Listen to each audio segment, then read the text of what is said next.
TV serial ये है चाहते कि कहानी के आज रात की शुरुआत होगी सुलोचना से, जो रुद्राक्ष को ये बताती हुई नजर आएगी कि कैसे बलराज के कहने पर उसने अपनी नकली मौत का नाटक किया था, और साथ में वो बताएगी कि कैसे उसने और बलराज की लाइफ को हमेशा हमेशा के लिए छोड़ दिया था। वो कहेगी कि बलराज ने कहा था कि हम एक दूसरे से अलग रहें, तुम्हारे पास तुम्हारा बच्चा रहेगा।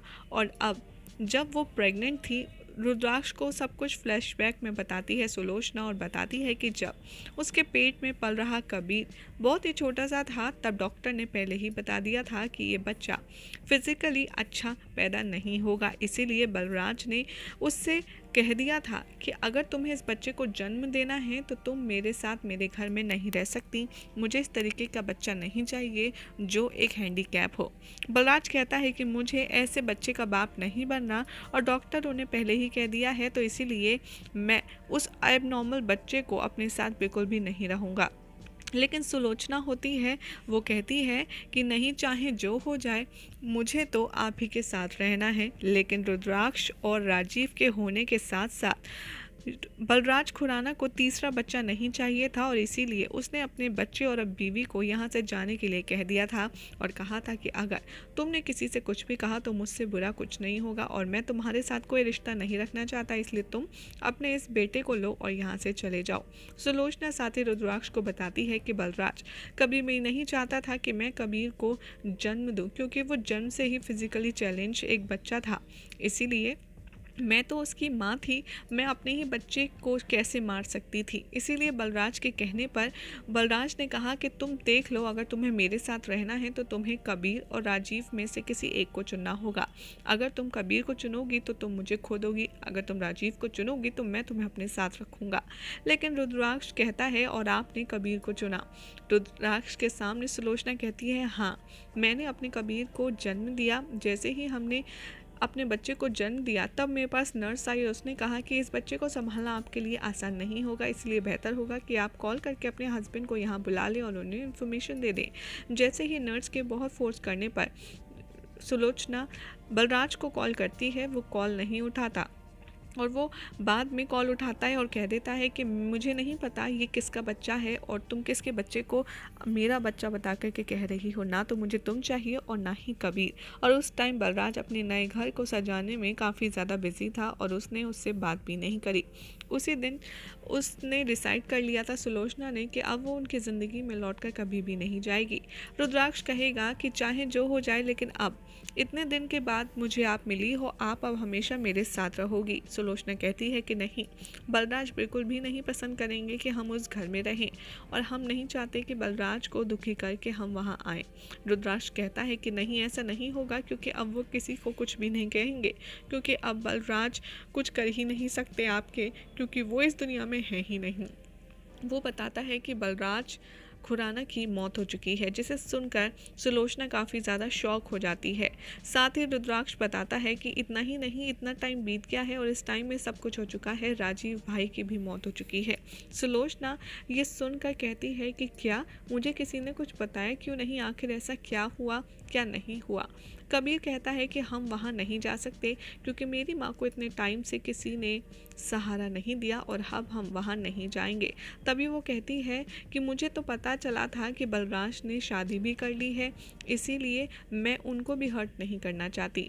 रुद्राक्ष कहता है कि आप चिंता मत कीजिए, जो मेरी माँ है, जो शारदा माँ है, वो बहुत ही अच्छी हैं, वो आप लोगों को भी बहुत प्यार से रखेंगी। रुद्राक्ष बहुत ज़्यादा फोर्स करके सुलोचना और कबीर को खुराना मेंशन ले आता है। जैसे ही रुद्राक्ष आने वाला होता है, वो अपने स्टाफ के हाथों मैसेज भिजवाता है शारदा के ऊपर कि आप आरती का थाल तैयार रखिए।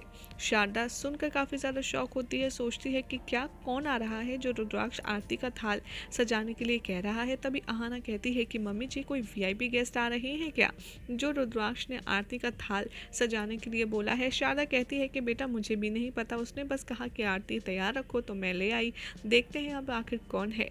जैसे ही सामने सुलोचना के ऊपर शारदा की नज़र पड़ती है, वो काफ़ी ज़्यादा शॉक्ड हो जाती है। रुद्राक्ष से कहती है शारदा सुलोचना, तुम अभी भी जिंदा हो? मुझे तो पता ही नहीं था। और वो बहुत ही ज़्यादा खुश हो जाती है। तभी वहाँ से रुद्र की एंट्री होती है। वो कहता है कि माँ, मैं आपके लिए एक और खुशखबरी लाया हूँ। और तब प्रिशा कबीर को लेकर के अंदर आती है, जिसे देखकर शारदा और भी ज़्यादा खुश होती है और दोनों का स्वागत करके उन्हें अंदर ले आती है। सुलोचना कहती है बलराज की पिक्चर को देखकर कि हम आपके जीते जी तो इस घर में नहीं आए, लेकिन आपके जाने के बाद आए हैं, लेकिन हम आपको दुखी करने या फिर आपको परेशानी पहुंचाने नहीं आए। जैसे ही रुद्राक्ष कहता है कि आप लोग अंदर चलिए, रेस्ट कर लीजिए, मैं आपका रूम दिखा देता हूँ, अहाना कहती है कि एक second mummy ji, Rudraksh, we need to talk, मुझे आपसे कुछ प्राइवेट में बात करनी है। प्रिशा कहती है कि चलिए आप लोग चलिए, मैं आपको आपके कमरे दिखा देती हूँ। और वो सुलोचना कबीर को लेकर के अंदर चली जाती है। अहाना पूछती है कि आखिर ये सब हो क्या रहा है? कल तुम सोनिया को उठा लाए और अब तुम और 2 लोगों को उठा लाए। रुद्र, ये खुराना मेंशन है, कोई धर्मशाला नहीं। तभी रुद्राक्ष कहता है कि सुलोचना उसके बायोलॉजिकल मदर है और वो उनके खिलाफ कुछ भी नहीं सुन सकता। तभी वो कहती है अहाना कि क्या है तुम्हारे पास प्रूफ? क्या तुम्हारे पास कोई प्रूफ है कि वो तुम्हारे रियल मॉम और ब्रदर हैं? तब वो कहता है कि नहीं, मुझे नहीं पता। वो कहती है अहाना कि और तुम्हें ये भी नहीं पता कि आखिर उनकी इंटेंशन क्या है, इतने दिन के बाद आखिर वो इस घर में क्यों आए हैं।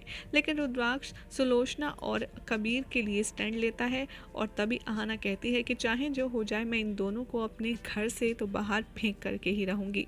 तभी सोनिया आती है और कबीर को इस काम को करने के लिए काफ़ी ज़्यादा जमकर तारीफ़ करती है। दूसरी तरफ दिखाया जाएगा कि कबीर वॉशरूम से बाहर आता है और अपनी शर्ट को ठीक कर रहा होता है। रुद्राक्ष कहता है कि चलो मैं तुम्हारी शर्ट चेंज कर देता हूँ, इसे ठीक कर देता हूँ, लेकिन कभी मना कर देता है। रुद्राक्ष फिर कहता है कि अरे तुम प्रॉब्लम बिल्कुल भी फील मत करो, मैं तुम्हारा भाई हूँ, मैं तुम्हारे कपड़े चेंज कर सकता हूँ। लेकिन तभी रुद्राक्ष का हाथ झटकते हुए कबीर उसके साथ बहुत गलत बिहेव करता है। रुद्राक्ष कहता है आखिर तुम्हारी प्रॉब्लम क्या है? तुम इतना रूड बिहेव क्यों कर रहे हो? मैं तो तुम्हारा भाई हूँ। तभी वहाँ से सोनिया आती है और वो कहती है कि ऐसी बात नहीं है, कबीर ऐसा कर रहा है तो उसके पीछे कोई रीज़न होगा। कबीर बताता है कि एक्चुअली बात यह है कि मेरे पास ठीक ठाक एक यही शर्ट है, जितनी सारी शर्ट है वो सब कहीं ना कहीं से फटी हुई हैं, इसीलिए मैं नहीं चाहता कि तुम मेरी शर्ट चेंज करो। और रुद्राक्ष कहता है तो इसमें कौन सी बड़ी बात है, मैं तुम्हें अपने कपड़े दे देता हूँ। सोनिया कहती है कि नहीं, कबीर बहुत खुददार है, वो ऐसे आपके कपड़े लेने के लिए कभी भी राज़ी नहीं होगा। कबीर के सामने रुद्राक्ष कहता है कि इसमें ना खुददारी वाली बात कहाँ से आ गई, मैं तो इसका भाई हूँ और भाई होने के नाते ये मेरी चीज़ इस्तेमाल कर सकता है। यही हो जाएगा आज रात के एपिसोड का एंड, जिसके बाद कल रात के एपिसोड में क्या कुछ दिखाया जाएगा ये हम आपको बताएंगे अपनी नेक्स्ट रिपोर्ट में। लेकिन आपको ये अपडेट कैसी लगी हमें कमेंट करके ज़रूर बताएं। साथ ही इस वीडियो को लाइक, शेयर और हमारे चैनल सीरियल सियापा को सब्सक्राइब ज़रूर करें।